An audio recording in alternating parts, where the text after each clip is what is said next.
Kumusta? Magandang araw sa inyong lahat. Ako nga pala si Teacher Ann, ang inyong guro sa kabanatang ito. Ang paksang tatalakayin natin ngayon ay ang katuturan at maikling kasaysayan ng retorika sa Kabanata 1, Aralin 1. Handa na ba kayong matuto? Halina't ating simulan ang ating talakayan. Ang kasaysayan ng retorika ay nahahati sa 4 na siglo.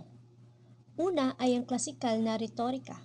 Pangalawa ay retorika sa gitnang panahon o medieval. Pangatlo ay ang panahon ng Renasimiento. At ang ikaapat naman ay ang modernong retorika. Klasikal na retorika. Ang klasikal na retorika ay nahahati sa 6 na henerasyon. Sa panahon ni Corax, panahon ng mga Sophists at ni Socrates, panahon ni Socrates, panahon ni Aristotle, at panahon ni Cicero.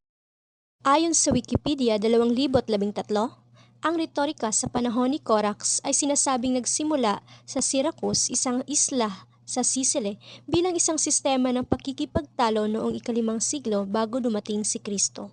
Si Corax ang aktwal na tagapagtatag ng retorika bilang isang agham na nagsasabi na ang retorika ay panghihikayat. Siya rin ang may akda ng handbook sa sining ng retorika.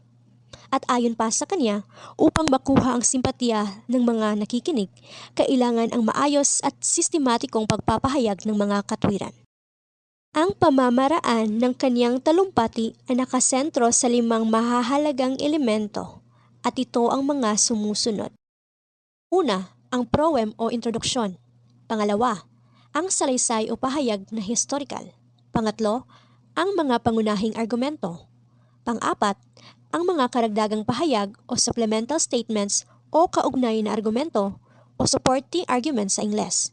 At ang panglima naman ay ang konklusyon. Naimbento ang retorika sa layuning makahikayat at mapunuan ang anumang pagkukulang sa mga konkretong katibayan o concrete evidence.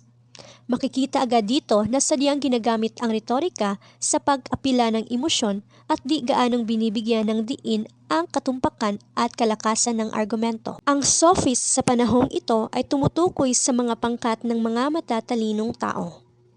Ayon sa kanila, ang retorika ay angkop sa pagtatamo ng kapangyarihang politikal sa pamamagitan lamang ng kanilang pagpapahalaga sa paksang ipinaglalaban at estilo sa pagbigkas. Ang pamamaraan ng mga sophists sa pagtuturo ng retorika ay binabatikos ni Socrates.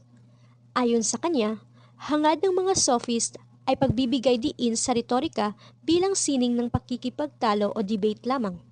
Saad pa niya, hindi sustansya ito sa pagtatalumpati.